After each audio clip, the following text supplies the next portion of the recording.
Audio on demand from Vision Christian Media. Foundations. God inspired the writers of Scripture to write about marriage. Mm-hmm. So then do we understand Scripture and then apply our own lives to the definitions of Scripture? Or do we simply say, oh, no, Scripture's talking about what we know in our society? Foundations. Understanding the Jewish foundations of our Christian faith. With Robbo Robinson and Mandy Warby. The necessity of understanding biblical culture is what we've been focusing on over the last few programs. And today we're going to be continuing this line of thought. We're going to look at why the differences between the people of the Bible and ourselves is important. The differences are actually really important because it helps us understand how they interpreted Scripture so that we don't misinterpret it from our own biases. Can I just say it's really, really easy to misinterpret something because of our biases. And our biases come about just through our normal day-to-day living. Okay, so it's understandable how it happens, but we kind of got to be alert to it. And I know this seems like a no-brainer, but it's got to be emphasised because, you know, there's a lot of us today simply interpret the words of the ancients through a 21st century worldview, again, because we're so steeped in our own culture. And even just the Eastern versus Western mindset is a huge difference, isn't it? Oh, it's like chalk and cheese. We've talked many times about the difference between a Hebrew mindset and a Greek mindset. Yeah. You know, one's really literal and practical and one is all ethereal and spiritual and allegorical. So, yeah, mindsets can be a trap. Yeah. Okay, so now I know I have used this example before, but words have meanings, and the same words used in different epochs of time can actually have very different meanings depending on the social outlook or the trends of the day. Now, an obvious word that we can all recognise has changed is the word gay. Because 75 years ago, and even long before that, the word gay, according to the history of it, arrived in the English language about the 12th century. And it's from an old French word that is spelt G-A-I. I'm assuming that is pronounced guy. Most likely deriving ultimately from a Germanic source. In English, the word's primary meaning was joyful, carefree, bright, showy. That was new to me. And the word was very commonly used with that meaning in speech and literature. Yeah. Well, I know there's a well-known hymn that uses the word gay, and it's in that context, it says, you know, we're happy and gay. And Precisely. So that's just the sense of being joyful. This has got nothing to do with the Bible, but what about the ice cream, a gay time? Yeah. When that was invented, it was just meant about having a fun time. Okay. Yeah. The word gay began to be sexualised in the 20th century. So it first came into use in the 12th century. Then in the 20th century, it was used with regard to prostitution and brothels. A gay man was known as a womanizer. And then a little later in the 20th century, a middle-aged bachelor was simply described as gay because he was carefree and unattached. No connotation to being homosexual at all. Yeah. The word gay was associated as living a hedonistic, uninhibited lifestyle, and the antonym, if you're not gay, you're straight, simply referred to someone living a very conventional, respectable life. Interesting. And the connection of the word gay to the homosexual lifestyle actually began in the 1960s, which most people would understand was the time that the sexual revolution took place. But it wasn't until the 80s and 90s that it was used to refer to somebody in a homosexual lifestyle. Yeah. And now in the 2020s, the word gay pretty much refers to anybody within the LGBTQI and all the other letters of the alphabet, anybody not heterosexual. So I guess it just reinforces the fact that words with meanings and definitions change over time, and that means it's really important to dig in to the original meanings and definitions of words used in the Bible so we understand the differences in those meanings in ancient times compared with our own time. Exactly, and this is where our trap falls in. If we don't dig into some of these original meanings, we can really come up with a very different view or understanding. And can I just say, there's another example that's very recent for us, and that is the example of the word marriage. I mean, depending on which culture you live in, which culture and heritage you stem from, they can have very different meanings. If you're from a Muslim background, this means a man can have up to 4 wives. If you're from a Hindu background, this can actually mean that you could marry an animal. Wow. I read an article about a man in India who actually stoned a couple of dogs to death, and bad things started to happen to him, and he thought that he'd brought a curse upon himself. So after being counselled by a Hindu astronomer, he married a stray female dog to pay for his sins, hoping that the curse would lift. Oh, my goodness. That's apparently okay in Hinduism. Yeah. Wow. There was a lady in the United States, a professional archer, ex-Air Force, who went through a commitment ceremony to marry the Eiffel Tower. Wow. I know you're looking at me and you think you're making this up. I'm not. I'm dead serious.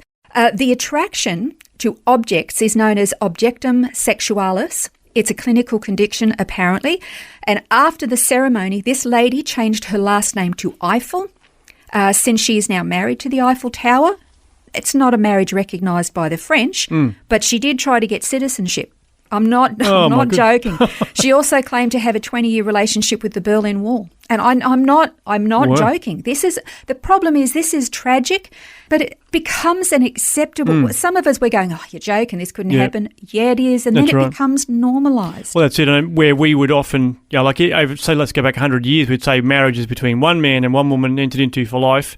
Well, these days it's up for grabs. Anybody. Marry anybody, anything. Right. Or anything, yeah. Okay, so here's the next question. Over the next 10 years, see, marriage is now defined as anybody can marry anybody. Yeah. So what happens to new Christians in the next decade or the next 2 or the next 3 decades? They read the Bible and talk about marriage and they interpret it according to the culture they live in. Yeah. In 21st century Australia, what understanding are they going to have of marriage? Unless you actually dig into the actual scripture, what did marriage mean when God inspired the writers of Scripture to write about marriage? Mm-hmm. So then do we understand Scripture and then apply our own lives to the definitions of Scripture? Or do we simply say, oh, no, Scripture's talking about what we know in our society? Right. And that's why it's incredibly important that we have a solid, trustworthy Bible translation. Why we need to study and learn about different biblical cultures and the language that was used in that time to ensure that we know exactly what God was telling his people to do, because what he told them 2,000, 3,000, 4,000 years ago about his standards and his ways, they haven't changed. And that's not necessarily very popular to say that, because let's just be real, we as Christians, we want to fit into our society, we want to be liked, and we want the world to like us too. Yeah. But the truth is that the culture and the standards, the morals, the ethics, the view that the world has of humanity, society, all of those things is categorically different to that of the world. That means we're going to be at odds with the world. Doesn't mean we have to hate the world, isolate ourselves from the world. Not at all. But we're supposed to be a light. If we look like the world, sound like the world, talk like the world, waddle like the world, quack like the world, we are the world. That's right. So true. And we're supposed to be different. If the world is choking on itself and can't find hope, why would they look to the church if the church doesn't look any different to themselves? So true. An obvious verse that talks about this in Romans 12, verse 2, don't be conformed to this world, but be transformed by the renewing of your mind, so that you may prove what the will of God is, that which is good and acceptable and perfect. And can I just say, when it says to renew your mind, that means change my mind, not maintain my mind as it is, because my mind is corrupted. I've got to change it so that it transformed like to the word. So we line up with the word, not the other way around. Absolutely. And of course 1 Peter 1:14 talks about this as well. It says, as obedient children, don't be conformed to the former lusts which were yours in ignorance. Exactly. We used to be ignorant, but then when we dig into the word and we find out what God really wants of us, what his standards are, then we can no longer claim ignorance, not anymore. And a great example of that is found in the book of 2 Kings, where King Josiah, he was just a young boy, in fact, but grew up in a culture that was quite hedonistic, didn't know any different. But then the people discovered the book of the law in the temple as they were doing a bit of a clean-up, and Josiah was just impacted by the reading of the law. He was just completely, realised just how sinful they were and how God's judgment was going to fall on them, and had a revival in their time because the law came in and actually caused that change to happen in their hearts. Well, their culture was, as you said, very hedonistic. It was very much like the cultures of all the different surrounding nations. But you're right, when he read the book of the law, he was shocked at how far removed they were from God's standards. I would go so far as to say that in our culture, when we read Scripture, because if we interpret it according to our own culture, we're not shocked by how different we are compared to what Scripture says. Kind of like the frog in the pot, you know. Slow boil. Slow boil. He gets so used to the water that he doesn't realise when he's in danger of being boiled to death. We are so used to, in the church, generally speaking, not all churches, I've got to be careful, but generally speaking, as Christians, we are so influenced by the culture of the world that we don't know it. That's right. Until we dig into Scripture, look at what biblical culture expects of us, and then we can go, like Josiah, I am really shocked. Yes. And I need to bring about some change. Well, we'll continue exploring this some more in our next program, looking at why biblical culture is so important. That's next time on Foundations. This has been Foundations, a look at the Jewish foundations of our Christian faith. For study notes, resources and more, see vision.org.au/foundations.